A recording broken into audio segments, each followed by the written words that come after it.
할렐루야 성도님 여러분 반갑습니다. 유튜브 성도님들도 반갑습니다. 오늘 하나님께서 주신 말씀은 베드로전서 3장 7절입니다. 베드로전서 3장 7절 말씀 제가 봉독하겠습니다. 남편들아 이와 같이 지식을 따라 너희 아내와 동거하고 그를 더 연약한 그릇이요 또 생명의 은혜를 함께 이어받을 자로 알아 귀히 여기라. 이는 너희 기도가 막히지 아니하게 하려 함이라. 아멘. 성령은 아내를 사랑하게 하는 영입니다. 아내를 사랑하지 않는 사람은 그 안에 성령이 없는 것입니다. 성경이 가르치는 남편의 아내에 대한 사랑은 지극한 사랑입니다. 예수님이 교회를 사랑하는 만큼 사랑하는 것입니다. 에베소서 5장 25절을 보겠습니다. 남편들아 아내 사랑하기를 그리스도께서 교회를 사랑하시고 그 교회를 위하여 자신을 주심같이 하라. 아멘. 남편은 아내를 마음으로 사랑하고 말로 사랑하고 행동으로 사랑해야 합니다. 이 모든 사랑이 종합될 때에 남편은 아내를 온전히 사랑하는 것입니다. 아내에게 사랑을 표현하는 문화는 한국과 미국이 다릅니다. 한국 남편은 마음으로 아내를 사랑하지만 말로 잘 표현을 하지 않습니다. 미국 사람은 마음에 상관없이 하루에 몇 번씩 사랑한다고 말을 합니다. 사랑한다는 말의 횟수가 줄어들면 이혼 사유가 됩니다. 미국은. 고대의 한국 문화는 아내에게 사랑한다는 말을 하는 것을 부끄러워했죠. 부끄러운 일로 간주했습니다. 그러나 사극을 보면 옛날에 연속극을 보면 남편이 아내에게 존댓말을 쓰는 걸 볼 수 있습니다. 이것은 한국 남편이 아내를 존중하였다는 증거이고 사랑했다는 증거입니다. 이처럼 한국의 남편은 마음으로 사랑하는 문화이고 미국의 남편들은 말로 사랑을 표현하는 문화입니다. 그러나 가장 좋은 것은 둘 다 하는 것이겠죠. 성경에는 아내를 사랑하는 남편들이 종종 소개됩니다. 몇 사람을 보겠습니다. 아브라함은 아내 사라가 자식을 얻기 위해서 여종 하갈과 동침을 하라고 말하자 그 말을 들어줬죠. 또 나중에는 하갈을 내쫓으라는 말도 들어줬습니다. 저는 아내의 말을 잘 들어주는 것은 아내를 사랑하는 것입니다. 예루살렘에 살던 한 레위인은 바람이 나서 집을 나간 아내를 다시 데려오려고 멀리 떨어진 처갓집으로 찾아갔습니다. 바람난 아내를 다시 찾아가서 데려오려고 한 것도 아내를 용서하고 사랑하는 것이죠. 요셉은 아내 마리아를 사랑하여서 혼전에 임신을 하였음에도 문제를 삼지 않았죠. 조용히 관계를 끊으려고 했습니다. 아내를 사랑하는 마음을 볼 수 있습니다. 사무엘의 아버지 엘가나는 그의 아내 한나를 무척 사랑하여서 제사 지낸 음식을 다른 아내인 브닌나보다 2배 많이 주었습니다. 스스로 10아들보다 더 나은 남편이라고 말을 했죠. 사무엘상 1장 4절 5절을 보겠습니다. 엘가나가 제사를 드리는 날에는 제물의 분깃을 그의 아내 브닌나와 그의 모든 자녀에게 주고 한나에게는 갑절을 주니 이는 그를 사랑함이라. 그러나 여호와께서 그에게 임신하지 못하게 하시니. 아멘. 성경은 모든 사람에게 주신 말씀입니다. 그러나 특정 부류의 사람에게만 주신 계명도 있습니다. 왕에게만 주신 계명이 있고 주의 종에게만 주신 계명도 있습니다.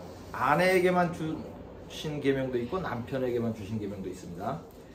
왕에게는 3가지 계명을 주었습니다. 신명기 17장 16절 17절을 보겠습니다.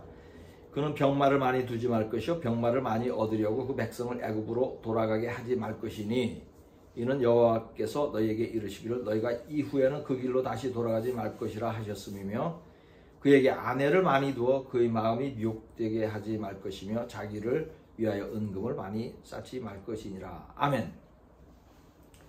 이것은 왕에게 주신 말씀인데 세 가지 계명이 있습니다. 병마를 많이 두지 말고 아내를 많이 두지 말라고 합니다. 또 은금을 쌓지 말라고 합니다. 왕이라도 군사력과 재물을 의지하지 말고 하나님만 의지하라는 뜻입니다. 그리고 아내를 많이 두면 미혹받기 때문에 미혹받지 말라고 말씀하신 것이죠. 주의 종에게는 크게 두 가지 계명을 주셨습니다. 하나는 사람들에게 거룩한 것과 속된 것을 구분하여 가르치는 것이고 다른 하나는 기도와 말씀 사역에 전념하는 것입니다. 에스겔 44장 23절과 사도행전 6장 4절을 보겠습니다. 내 백성에게 거룩한 것과 속된 것의 구별을 가르치며 부정한 것과 정한 것을 분별하게 할 것이며 아멘. 우리는 오로지 기도하는 일과 말씀 사역에 힘쓰리라 하니 아멘. 아내에게 주신 가장 큰 계명이 하나 있습니다. 그것은 남편에게 복종하는 것입니다. 에베소서 5장 22절과 골로새서 3장 18절을 보겠습니다. 아내들이여 자기 남편에게 복종하기를 주께 하듯 하라. 아멘. 아내들아 남편에게 복종하라. 이는 주 안에서 마땅하니라. 아멘. 남편들에게는 한 가지 크고 중요한 계명을 주셨습니다. 그것은 아내를 사랑하라는 계명입니다. 에베소서 5장 28절과 33절을 보겠습니다. 이와 같이 남편들도 자기 아내 사랑하기를 자기 자신과 같이 할지니 자기 아내를 사랑하는 자는 자기를 사랑하는 것이라. 아멘. 그러나 너희도 각각 자기 아내 사랑하기를 자신같이 하고 아내도 자기 남편을 존경하라. 아멘. 남편에게 주신 다른 말씀도 있지만 아내를 사랑하는 계명에 그 의미가 모두 포함됩니다. 결혼한 사람은 침소를 더럽히지 말라고 합니다. 침소를 더럽히는 것은 간음한다는 의미죠. 히브리서 13장 4절을 보겠습니다. 모든 사람은 결혼을 귀히 여기고 침소를 더럽히지 않게 하라. 음행하는 자들과 간음하는 자들을 하나님이 심판하시리니. 아멘.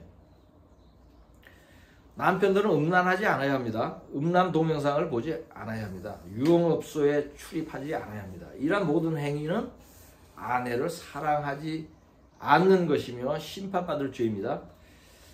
아내를 괴롭히지 말라는 계명도 있습니다. 골로새서 3장 19절 보겠습니다. 남편들아 아내를 사랑하며 괴롭게 하지 말라. 아멘. 아내를 괴롭게 한다면 그 남편은 아내를 사랑하지 않는 것입니다. 남편이 아내를 괴롭히는 것은 노골적으로 괴롭히는 경우도 있지만 남편은 아내를 괴롭힌다고 여기지 않는데 아내는 괴로워하는 경우도 있죠. 아멘. 그러므로 본문 말씀은 아내를 연약한 그릇처럼 소중하게 다루고 귀하게 여기라고 말씀하는 것입니다. 이 말씀은 아내가 괴로워하는 일이 없는지 잘 헤아리며 사랑하라는 것입니다. 사라는 여종 하갈이 아들을 낳은 후에 위세를 부리면서 주인인 자신을 무시하자 괴로웠습니다. 그런 괴로움을 당하는 아내를 보고 아브라함은 문제를 해결해 줬습니다. 괴로워하는 아내의 마음을 잘 살펴서 위로하는 것이 아내를 사랑하는 것입니다. 남편들이 물리적인 폭력이나 언어 폭력, 또 술 중독, 도박 중독 이런 것들은 심각한 가정 문제 또 사회 문제를 불러일으키죠. 아내가 가장 괴로워하는 일들입니다. 또 남편이 일을 하지 않는 것도 아내가 괴로워하는 일 중에 하나입니다. 부부간의 마음이 맞지 않아서 다투거나 대화를 하지 않을 때에 또 남편이 아내에게 무관심할 때 아내는 괴롭습니다. 남편은 아내가 힘들어 하는 이런 일들을 하지 않아야 합니다. 아내를 괴롭게 하지 말라는 이 계명은 이 모든 일을 하지 말라는 뜻이에요. 그러나 믿는 남편들도 아내를 괴롭히지 말라는 계명을 잘 지키지 않는 경우가 많습니다. 심지어 목사도 그럽니다. 아내를 괴롭게 하는 두 목사를 본 적이 있습니다. 한 사람은 미국에서 목회를 한 사람이에요. 이 목사는 미국에서 목회를 하다가 갑자기 그만두었는데 그 이유는 부인이 가출을 하였기 때문입니다. 부인이 가출을 한 이유는 남편 목사가 괴롭혔기 때문이에요. 그 괴롭힌 내용은 정신적인 것이었어요. 부인이 결혼 전에 사귄 남자가 있었는데 그 남자를 사귄 사실에 대한 질투심으로 부인을 오랫동안 괴롭혔다고 합니다. 그런 사람 있죠. 그러한 괴롭힘을 겪던 부인은 견디지 못하여 집을 나가고 돌아오지 않았습니다. 이러한 사실이 교회에 알려지면서 목사는 사표를 내고 목회를 그만둘 수밖에 없었습니다. 아내를 사랑하라고 가르쳐야 할 목사가 아내를 괴롭힌 것이에요. 그 죄값으로 하나님께서 그 목사의 목회를 끝장내버린 것입니다. 부인을 괴롭히는 다른 한 목사의 이야기를 하겠습니다. 이 목사는 중학교 교사였는데 조기 은퇴를 하고 목사가 된 사람이에요.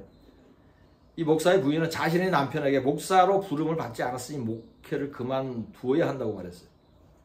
부인도 예수를 믿는 사람이지만 남편이 목회를 하는 자체가 너무 괴로웠어요. 부인이 목회를 그만두라는 말을 계속함으로써 서로 항상 다투었습니다. 심지어 교인들 앞에서도 말다툼을 합니다. 목사는 아내를 사랑하지 않고 아내는 남편에게 순종하지 않는 부부이죠. 이런 교회를 섬기는 부부가 화목하고 사랑하기는 어려울 것입니다. 왜냐하면 영은 전이 되기 때문입니다. 세상에는 이처럼 부부가 화목하지 않고 아내를 사랑하지 않는 목사들이 꽤 많습니다. 아내를 사랑하지 않는 목사는 거짓 목사입니다. 지금 소개한 두 목사는 제가 직접 만난 사람들이고 대화도 해본 사람들이에요. 대화해보니까 거짓 목사가 맞더라고요. 남편에게 주신 계명을 다시 정리해 보겠습니다. 첫째, 아내를 사랑하라. 둘째, 간음하지 말라. 셋째, 음란하지 말라. 넷째, 아내를 괴롭히지 말라. 남편이 성실한 삶을 살면서 이 세 가지 죄, 간음과 음란과 아내를 괴롭히는 죄를 짓지 않으면 그 사람은 아내를 조금 사랑하는 것입니다. 여기에 더하여서 예수를 믿고 마음으로 말로 행동으로 아내를 사랑한다면 그 사람은 온전히 아내를 사랑하는 것입니다. 남편들은 아내 사랑하는 계명만 잘 지켜도 신앙생활의 매우 큰 부분을 신실하게 하는 것입니다. 그러나 다른 모든 믿음 생활에 신실하더라도 아내를 사랑하지 않는다면 그 믿음은 온전하지 않습니다. 남편에게 준 첫째 계명이 아내를 사랑하는 것이라면 아내에게 준 첫째 계명은 남편에게 순종하라는 말씀입니다. 그 외에 아내에게 주신 중요한 말씀이 세 가지 더 있습니다. 그것은 남편을 사랑하는 것과 그다음에 외에 또 남편을 존경하라는 것과 또 돕는 배필이 되라는 말씀입니다. 디도서 2장 4절과 에베소 5장 33절을 보겠습니다. 그들로 젊은 여자들을 교훈하되 그 남편과 자녀를 사랑하며 그러나 너희도 각각 자기 아내 사랑하기를 자신같이 하고 아내도 자기 남편을 존경하라. 아내에게 주신 계명은 첫째 계명은 순종이지만 아내는 남편을 존경도 해야 되고 사랑도 해야 됩니다. 또한 아내는 남편을 도우라고 합니다. 그런데 남편을 도우는데 어떻게 도우느냐? 남편 뜻에 맞추어서 도우라고 합니다.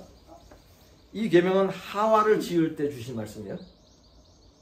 창세기 2장 18절을 보겠습니다. 여호와 하나님이 이르시되 사람이 혼자 사는 것이 좋지 아니하니 내가 그를 위하여 돕는 배필을 지으리라 하시니라. 아멘. 여기 여자를 창조한 그 목적이 나옵니다. 한국어 성경은 돕는 배필이라고 표현했는데 영어 NIV 성경에는 suitable helper라는 단어를 사용합니다. 이것은 이 단어를 해석하면 남편에게 맞도록 배필을 지었다는 의미예요. 즉 여자를 남편의 맞춤형 도우미로 지었다는 것입니다. 이것을 이해하면 아내들이 남편을 어떻게 섬겨야 하는지 알 수 있습니다. 남편의 성격과 스타일에 맞추어서 섬겨야 한다는 이 뜻이에요. 이것이 성경이 말씀하는 남편과 아내에 대한 창조 질서입니다. 남편이 성경 말씀대로 살지 않을 때 아내에게는 고통이 있습니다. 그 중에 하나가 남편이 아내를 사랑하지 않는 것입니다.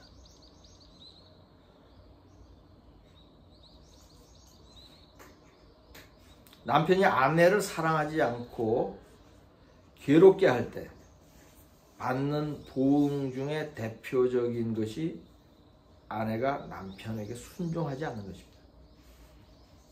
이 둘은 서로 맞물려 있습니다. 누가 먼저 지켜야 하는지 문제가 아닙니다. 서로 잘 지켜야 합니다. 서로 인내하며 살아야 하는 것이에요. 부부간의 불화를 이유로 쉽게 이혼하지 않아야 합니다. 아내가 성경 말씀을 따라 지혜롭게 살면 남편의 마음이 움직입니다. 성경 말씀과 어긋나지 않는 한 남편의 말에 순종하면 됩니다. 맞춤형 도우미로 살면 남편이 괴롭히지 않습니다. 아내를 사랑하게 됩니다. 믿음이 큰 사람은 남편의 사랑이 없이도 주 안에서 기쁘게 살 수 있습니다. 남편이 괴롭게 해도 평강을 누릴 수 있어요. 그러나 이러한 아내도 남편의 사랑을 받는다면 더욱 기쁘고 평안한 삶을 누릴 수 있지 않겠습니까?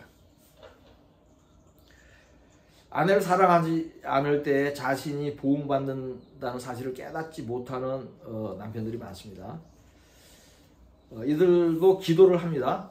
성경을 읽습니다. 예배를 드립니다. 그러나 열매가 없습니다. 왜냐하면 아내를 사랑하지 않는 죄 중에 있기 때문입니다. 본문 말씀을 다시 보겠습니다. 남편들아 이와 같이 지식을 따라 너희 아내와 동거하고 그를 더 연약한 그릇이요 또 생명의 은혜를 함께 이어받을 자로 알아 귀히 여기라. 이는 너희 기도가 막히지 아니하게 하려 함이라. 아멘. 아내를 귀하게 여기지 않으면 남편들의 기도가 막힙니다. 믿음 생활의 기본인 믿음이 막히면 다 막히는 것입니다. 다시 말하면 아내를 귀하게 여기지 않으면 모든 믿음 생활이 헛것입니다. 믿음의 열매, 성령의 열매를 기대할 수 없습니다. 그러니 이 설교를 듣는 모든 남편들에게 당부합니다. 아내를 사랑하는지 돌아보십시오. 사랑하지 않는다면 회개하고 아내를 사랑하십시오. 그 전에는 기도도 하지 말고 찬양도 하지 않는 편이 낫습니다. 왜냐하면 모두 막혀있기 때문에 하늘 보좌에 전달되지 않을 것이기 때문에. 그러므로 이렇게 회개하십시오. 첫째, 아내를 사랑하지 않은 것과 아내를 괴롭힌 것을 하나님 앞에 회개한다. 둘째, 아내에게 잘못을 고백하고 용서를 구한다. 셋째, 아내가 싫어하고 괴로워하는 일을 하고 있다면 중단한다. 넷째, 마음으로 말로 행동으로 아내를 사랑한다. 회개는 열매가 있어야 합니다. 마음으로 가책을 느끼고 끝나면 회개가 아닙니다. 열매는 눈에 보이며 사람들이 알 수 있습니다. 다시 아내를 괴롭히지 않고 사랑한다면 그것이 회개를 한 것입니다. 남녀가 성인이 되면 사랑하는 사람을 만나서 결혼을 하게 됩니다. 성경은 결혼을 하라고 가르칩니다. 이것은 본능적인 것이며 당연한 것으로 받아들여집니다. 그리하여 부모를 떠나 성인이 되면 부부가 하나가 되고 자식을 낳게 됩니다. 한동안은 모두 행복하게 삽니다. 그러나 세월이 지나며 부부간에 갈등을 하고 다투게 되면서 이혼을 하는 부부들도 있습니다. 세상은 이러한 일을 가볍게 여깁니다. 세상은 성경이 금하는 간음과 이혼을 간단하게 여깁니다. 죄가 있는 사람에게 사탄이 역사합니다. 간음과 이혼은 부부간에 사랑하지 않고 충실하지 않을 때 들어오는 죄입니다. 그러므로 이러한 죄는 남편이 아내를 사랑하고 아내가 남편에게 순종하는 계명을 지키면 들어오지 못합니다. 간음과 음란은 많은 죄 중에서 특별히 큰 죄입니다. 왜냐하면 하나님의 성전인 육체를 더럽히는 것이기 때문입니다. 고린도전서 3장 16절 17절을 보겠습니다. 너희는 너희가 하나님의 성전인 것과 하나님의 성령이 너희 안에 계시는 것을 알지 못하느냐. 누구든지 하나님의 성전을 더럽히면 하나님이 그 사람을 멸하시리라. 하나님의 성전은 거룩하니 너희도 그러하니라. 아멘. 이 죄는 은밀하게 벌어짐으로 다른 사람들은 모릅니다. 그러나 하나님과 사탄은 압니다. 이러한 죄를 지을 때에 사탄은 합법적으로 그 가정을 파괴하고 결국 영혼을 지옥으로 끌고 갑니다. 잠언 6장 32절을 보겠습니다. 여인과 간음하는 자는 무지한 자라 이것을 행하는 자는 자기 영혼을 망하게 하며. 아멘. 이처럼 남편이 아내를 사랑하지 않는 죄, 간음하는 죄가 가벼운 것이 아닙니다. 자신은 물론 아내까지도 멸망시킬 수 있는 큰 죄입니다. 그럼에도 남편 여러분들 아내를 사랑하지 않겠습니까?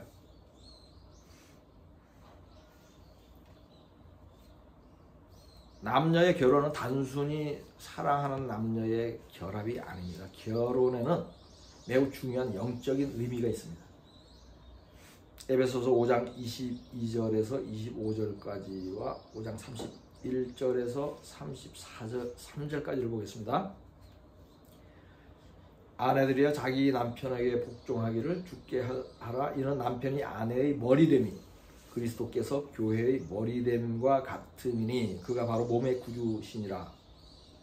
그러므로 교회가 그리스도에게 하듯 아내들도 범사에 자기 남편에게 복종할지니라. 남편들아 아내 사랑하기를 그리스도께서 교회를 사랑하시고 그 교회를 위하여 자신을 주심같이 하라. 아멘. 그러므로 사람이 부모를 떠나 그의 아내와 합하여 그 둘이 한 육체가 될지니 이 비밀이 크도다. 나는 그리스도와 교회에 대하여 말하노라. 그러나 너희도 각각 자기 아내 사랑하기를 자신같이 하고 아내도 자기 남편을 존경하라. 아멘. 이 구절은 남편과 아내의 관계를 영적으로 해석합니다. 남편은 교회의 머리인 예수이고 아내는 교회의 지체입니다. 남편과 아내를 그리스도와 교회로 비유를 합니다. 그리고 부부가 한 육체가 되는 비밀이 크다고 말씀합니다. 여기서 말하는 비밀은 부부가 결합하여서 아이를 낳게 되는 것이 비밀스럽다는 그런 의미가 아닙니다. 결혼이 그리스도와 교회가 하나 되는 것의 예표라는 사실이 비밀스러운 일이라고 말씀하는 것입니다. 즉 부부 관계는 그림자이고 그리스도와 교회의 관계가 실물입니다. 이를 보여주기 위하여 태초에 남녀를 창조하였고 하나가 되도록 섭리한 것입니다. 그러니 참으로 놀라운 비밀이 아닐 수 없습니다. 믿는 자들이 이러한 결혼의 비밀을 안다면 이혼하지 않을 것입니다. 음란과 간음의 죄를 짓지 못할 것입니다. 남편이 그리스도의 예표이고 아내가 교회라면 얼마나 거룩해야 하고 얼마나 많이 아내를 사랑해야 하겠습니까? 남편이 아내를 사랑하지 않으면 마음의 평강이 없습니다. 행복하지 않습니다. 불안합니다. 가정이 불화합니다. 사업도 잘 안 됩니다. 기도도 안 됩니다. 쓸데없는 생각을 합니다. 죄를 짓습니다. 아내를 사랑하면 마음이 평안합니다. 행복합니다. 건강도 좋아집니다. 가정이 화목합니다. 아내가 복종합니다. 자녀도 순종합니다. 기도가 응답을 받습니다. 일도 잘 풀립니다. 온 가정이 복을 받고 만사가 형통합니다. 이 설교를 듣는 모든 남편분들은 예수님이 교회를 사랑하신 것처럼 아내를 지극히 사랑하고 아내들은 교회가 그리스도에게 순종해야 하는 것처럼 남편에게 순종하여서 복된 가정, 구원받는 가정이 되시기를 우리 주 예수 그리스도의 이름으로 축복합니다. 본문 말씀으로 설교를 마치겠습니다. 남편들아 이와 같이 지식을 따라 너희 아내와 동거하고 그를 더 연약한 그릇이요 또 생명의 은혜를 함께 이어받을 자로 알아 귀히 여기라. 이는 너희 기도가 막히지 아니하게 하려 하니라. 아멘.